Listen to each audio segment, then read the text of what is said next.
This is Believing Buckeyes. I'm Brian Browning with All-American quarterback Chimdi Chekwa. This show is brought to you by Bet Online. Chim, Olympics is over, man. What they got to bet on out there? Yeah, Olympics is over, but the good thing is football is starting, right? So BetOnline is the world's most trusted betting platform and the number one source for everything football. And when you talk about football, you can get in on a winner-take-all $300,000 NFL survivor pool for the upcoming season. So BetOnline, use the promo code BLEAV, BLEAV, get in on the action. BetOnline where the game starts. And if you have any issues with gambling, always feel free to reach out to 1-800-GAMBLER. They're 24/7 to help you out with anything you may need in that category. But hey, Chim, today is a good day. It's a good day, man. I know we're getting old, but we got to go out there today and watch the young man perform while they was at camp. Watch our team, the Ohio State Buckeyes, go out there and put some good work in, man. How did it feel, man, to kind of be back in that environment? I mean, the season's only a few weeks away, man. How did it feel? Did you get those goosebumps, man?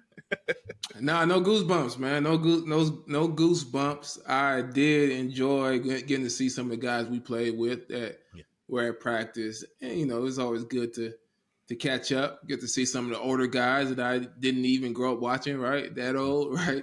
Yeah. But getting to meet some guys that I didn't know, getting to talk to some guys that I see, here and there, and also getting to watch the team play and compete against each other and kind of gauge where they're at. I mean, we don't have a huge sample size to really have the most informed take, but you at this stage in training camp, they've been through a week of camp, they've had a scrimmage or whatever.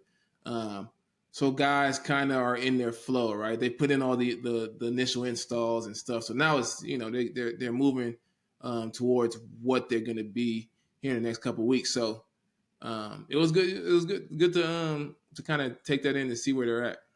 Yeah, I would just have to. Yeah, I second that, man. It was just good to get back out there. It was always great to see the guys, some of the guys you played with, that you get to see, not so often, right? You get to see them around town here or there.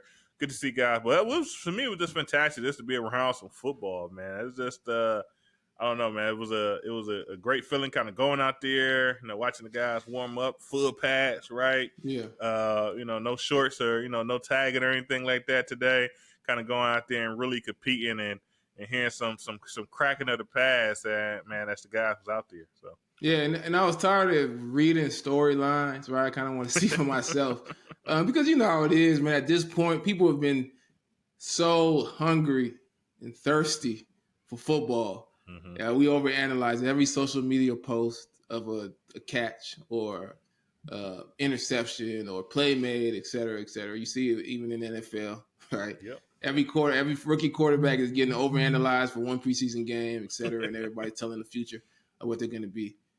But still, even this one practice is still a small sample size. But it was good to be able to get my eyes on it and kind of see, where are they at? Which brings me to the next point is, quarterback competition. Something we've been talking about in camp here is that they have not named a starting quarterback yet. I am here to announce that I have named a starting quarterback, and I don't think it's a competition at this point. And with all due respect to Devin Brown as well, who I love, I think he's continuing to grow as a player. But I think for this year, just as a leader and why they brought him in here, Will Howard is the guy, and I don't think it's truly a competition. I think we're just getting everybody ready to play because you're going to need everybody going into this season, especially with a playoff. Yeah. And, Will Howard definitely did some good things today. He definitely looked like he's the leader of the team. But I'm going to go back to what you just said. It was just one practice, man. It was just one practice.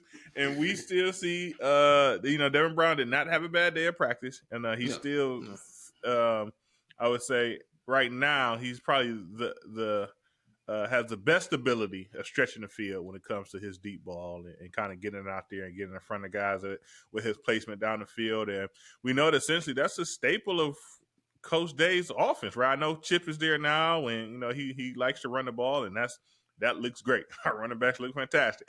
But Coach Day likes to kind of wing it and kind of get it downfield to kind of back defenders up and let them know that at any given moment we could kind of go over your head for a big play, and that's something that I feel like Devin Brown may be the best at doing that. So one practice that we got to see today, Will Howard looked fantastic.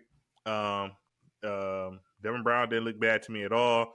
The rest of the guys, I feel like there's a gap for the rest of the guys. Julian Saying, made some plays, but he's a true freshman, so he did some freshman things of that nature.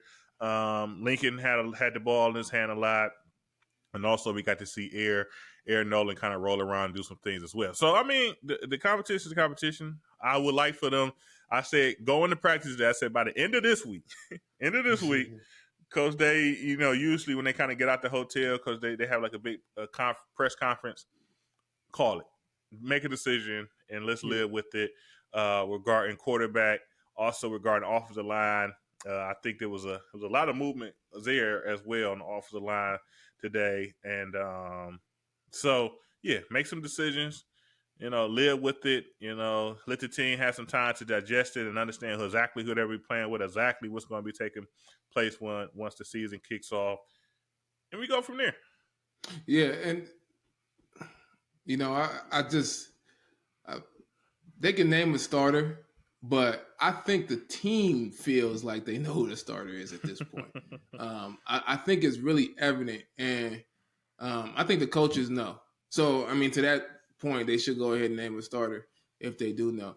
But, I agree with the fact that when it comes to pushing, the one thing I haven't seen from Will Howard throughout all the football he's played at Kansas State, and even through off season when I was able to make the practice, and today when we went to camp, is I haven't seen a lot of pushing that ball down the field, a lot of the deep balls. I'm sure he could throw them, but the contrast between him and Devin Brown is like Devin Brown throws it deep and pushes it downfield. It feels like a lot. Mm-hmm. And the challenge typically for him is some of the intermediate throws, being able to, be accurate underneath and making those decisions. To me, it's almost the opposite for Will Howard, where he seems like he has good command of the offense. He can make the throws across the field. He can make the right decision, but he may not be pushing the ball down the field in the same way. And, back when they last won the championship, I remember JT Barrett was having a great year before he got injured.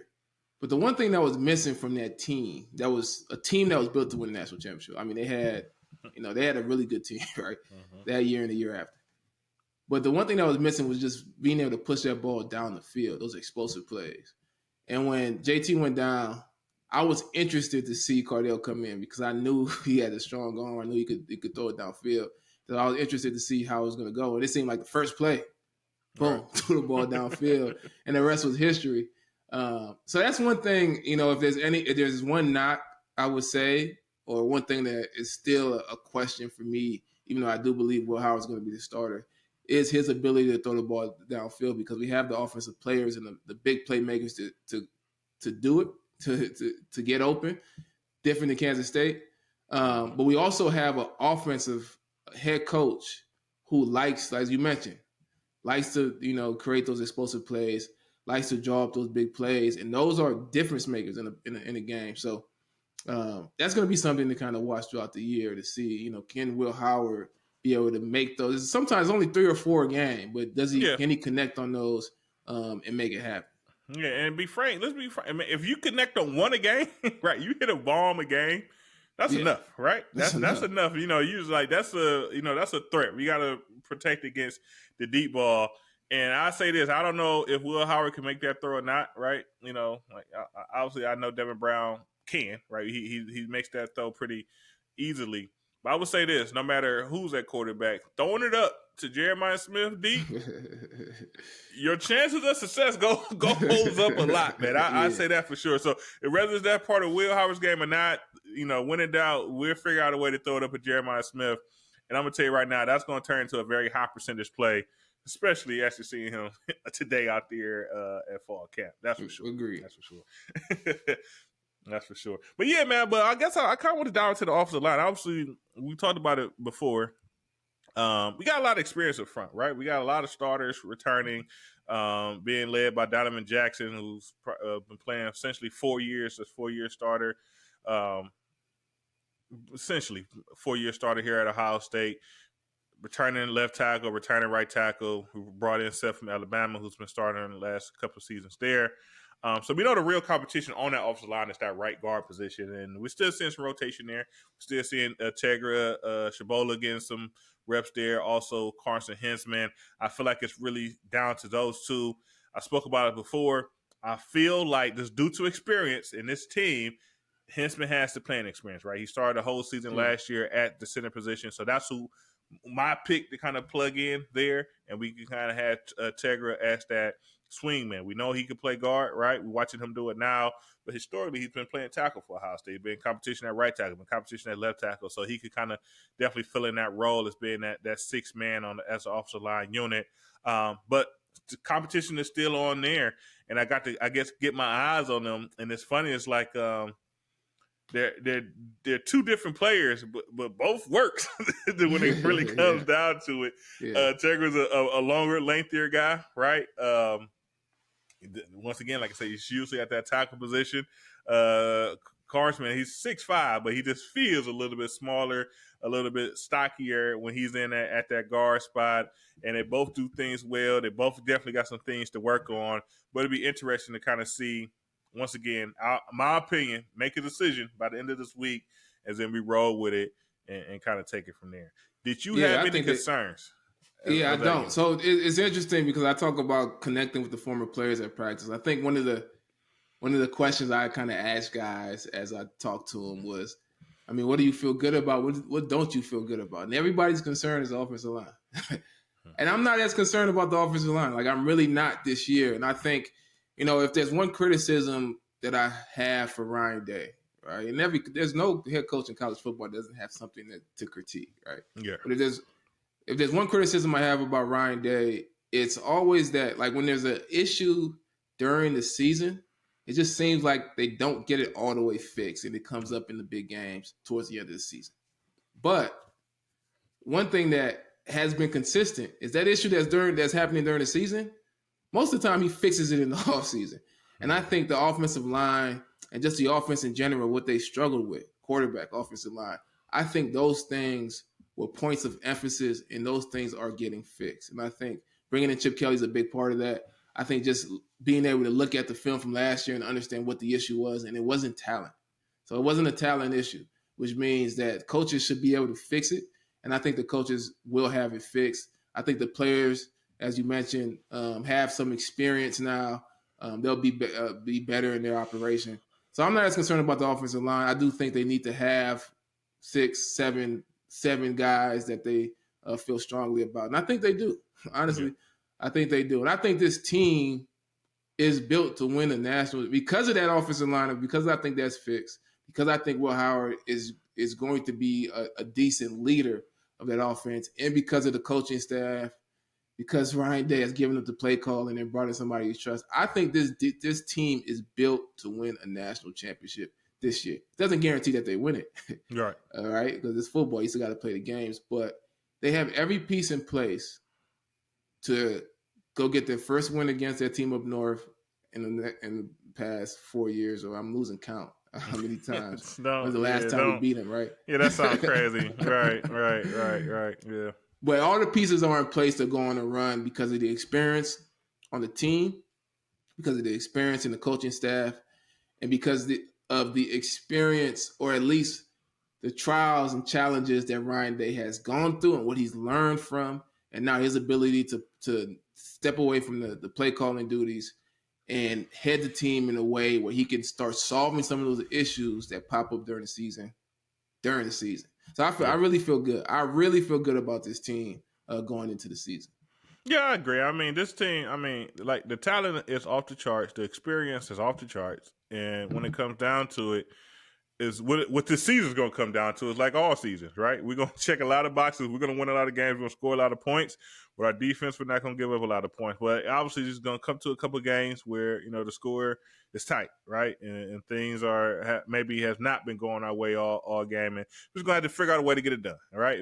And there's every season, this is going to come up. Yeah. Maybe it's the Oregon game. Maybe it doesn't pop up to the Michigan game. Maybe it's the Iowa game, our first real challenge of the season. But if essentially it's going to come up, and we're just going to have to kind of battle it out, figure it out, lean on our leaders, right? Our leaders and our experience, and kind of go out there, figure out how to get the job done. So let me ask you. So we watched practice, and it felt like the defense kind of dominated practice in general, like. Offense made some plays. Made some plays. But if you were to pick a winner, I thought it wouldn't be close. I didn't think it was like – I don't think it was like a 50-50 match. You may have saw a different practice. But yes, I didn't think it was like 50-50, at least at the team period. Mm-hmm. From your perspective, in terms of offense, defense, did you feel good overall about the offensive performance and what they put out there? Yes, I would say that. And I guess the biggest thing is, like you say, you talk about team. Remember the last session of the day, they kind of had like I think they call it like move the ball session or something like that. And they had like a minute on the clock, no timeouts. They had to drive the ball to score a touchdown to win the game. And the number one offense was able to kind of go out there and execute and get that done. And I felt like that meant a lot, right? Obviously, you want to give it too much. So I'm not going to say who was at spots for that drive. But we was able to kind of get things executed. Get some first downs. It wasn't just like, we hit on they hit on the bomb and that was the end of it, but they actually executed, got first downs. They were stopping the ball, stopping the clock to set the ball up just like in a real game situation, and they kind of continued to execute until they was able to score. So, I seen enough. I remember last camp, we had a much different tune, after we had we went to go watch it, right? We kind of was looking at the quarterbacks. I think we just kind of kept putting on the coach, like, it doesn't seem like he's getting enough out of these guys. But not this year, right? We seen big plays being made. We seen some consistent drives from our offense. And once again, it's just one day.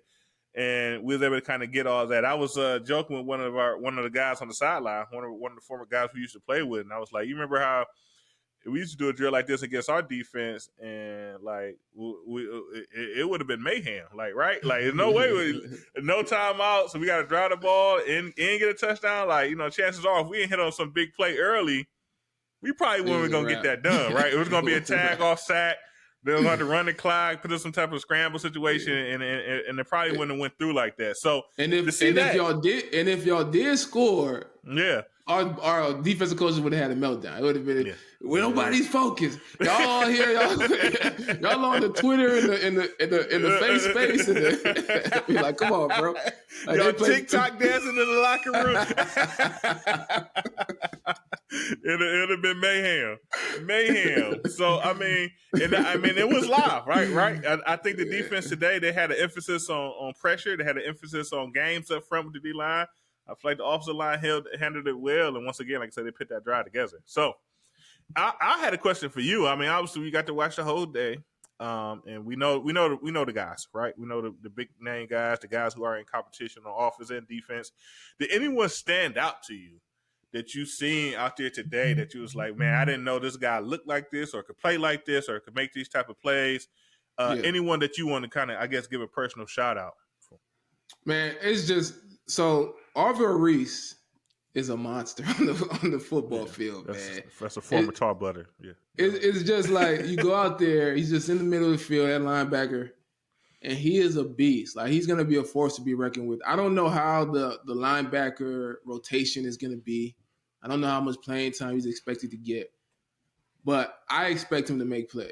And obviously, man, the defense has a lot of guys, a lot of talented guys. I think the X factor across the defense is going to be Jordan Hancock at that nickel position. I think he's a guy who doesn't get the level of, attention or notoriety as some of the other defensive backs because he's kind of playing in that inside position. But, man, I think his leadership and his ability to be all over the field and make plays is going to be huge for this defense. And in the same way, those linebackers, those young linebackers as well, are going to be a key. So a guy like Aubrey Reese, depending on how much he plays, man, he could be really, really impactful, blitzing, dropping in coverage, etc. in the middle of the defense. So man, I'm excited about this defense. A lot of guys stand out, but I think those linebackers and Jordan Hancock are going to be some key contributors for this team to really get to where they want to get to. Yeah, and I got a shout out too, man. First off is obviously we know our wide receiver room is always ridiculous, right? It's just, and I feel like once again we're in a spot where we just got too many wide receivers. Good luck trying to figure out how all these guys gonna play. But obviously we had the big name guys, right? Jeremiah Smith, Ibuka, Carnell Tate. I wanted to shout out Brandon Ennis. Brandon Ennis, obviously, this is going to his second year, so he'll be a sophomore this season. Man, he just seems like a guy that could find a soft spot in the defense. He's has excellent body control, catching the ball with his hands, and I just hope, like I said, we'll see. I don't know how much playing time he'll get, right? Because just the room is stacked once again. Yeah. But I just think he's the guy that's out there special. And also Devontae Armstrong, offensive tackle, from the Cleveland area. This will be his first season. He came in early, freshman for spring ball, so kind of feel like he's been here a while. But no, this is going to his first season, man. I see there's good things out of him, out of his set, out of his hand placement, how he is handling contact and speed around the edge. I just think he kind of flashed to me when we're watching the young offensive linemen and seeing what they brought to the table. That's for sure. Well, yeah, Joe, I'm sorry, go ahead. No, the rankings. Oh, yeah. The rankings are out, right? Yeah, and Ohio State is number 2 behind Georgia. I think Oregon's, 3? 3. And then you keep going through the Big Ten. I think the next team in that top 10 is Penn State, right? Penn State at 8. And that was gracious and put Michigan at 9. Penn State at 8. So Penn State is a perennial 8 to 10 team. Like, this is just who they are, right? They're gonna start probably somewhere between 5 and 10. They're gonna end somewhere around between the 6 and 10 mark. That's just who they are. They are a second tier team across the board.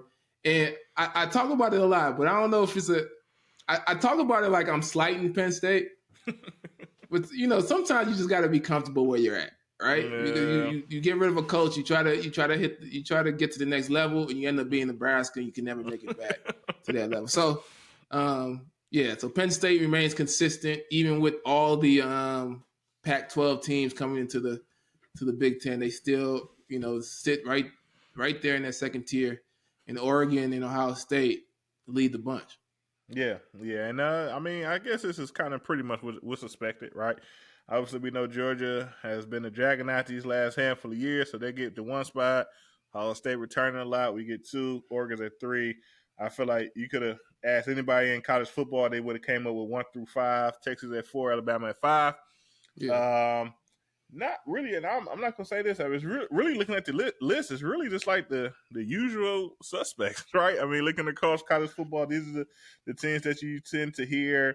Iowa did make the list out the Big Ten, and they put them right at that 25 spot because they know, like we know, Iowa's going to figure out a way to win some games and keep themselves in it. Only thing I guess I'll say is a little bit surprising here, looking at this list, is, and I know they don't play great defense, but I guess LSU being at 13, to me, it just feels like a little low for them because we know that they'll figure out Brian Kelly will have them competitive in some big games, and they're going to beat some teams. That's for sure. Yeah, LSU is at like a every 3 year they're going to compete. They're going to compete to win it all type thing. So they have to fix the defense. They got the new defensive coordinator from Missouri, who I like, who I think is going to have the defense at least from a like a discipline standpoint. As a solid defense, and they got to get some guys. They've had guys in certain positions that have been transferring in, transferring out, that they have to figure that part out. So that's going to be the SEC to me always shuffles around like that third team. That third team always moves. Yeah. And with Saban leaving, I think Alabama still stays up there. Georgia still stays up there, and that third team probably this year will be LSU. Yeah. So that'll be Yeah, something we'll see. to see. But I guess one thing else I would say about the Jets is USC is all the way down to 23. And if you're USC, I mean, that kind of has to that got to do something. That got to kind of fire you up to try to to do a little something. Yeah. You're in a new conference. Obviously, we know who the coach is and what type of statue he was brought in, and they bring back the winning ways to USC. But you're looking at a list where you got the Oklahoma States, the Kansas States, the Utahs ahead of you in ranking. That should do a little something to you to kind of go out there and try to have a good year. Wouldn't you say? Yeah, it should. I think Michigan, USC, and Iowa are a lot closer than what the rankings say. And I'm not 100% on my Michigan take, but I don't feel like they may end up in the top 10, but I just think those teams are a lot closer in competition in terms of where they're those games that they play. To me, can go either way. I think the main reason why I say that is because of the quarterback situation at Michigan. I don't think they know who the quarterback is. I think they're going into it a lot how Ohio State went into it last year, where we're going to pick a guy, but we're not sure he's a guy. But guess what? We got to pick somebody because the season's starting, and we're going to have to roll with somebody, and that's who's going to be. They benefit from the run game, strong run game, where get the quarterback involved in that run game, and maybe they can win a lot of games without having to do a lot throwing the ball. So depending on how much they continue to have that very strong run game, and how much they can lean on that in defense to win games, that's going to determine where they end up. But I don't know, man. I got Michigan with 4 losses, man, and I'm sticking to it until I see otherwise. But yeah, 4 losses for Michigan this year, not making the playoffs. But that's our show for today, man. That's our show for today. We like to end all our shows with an OH. Ayo. Go Bucks. Catch us next time and make sure you follow us. Go Bucks. Go Bucks.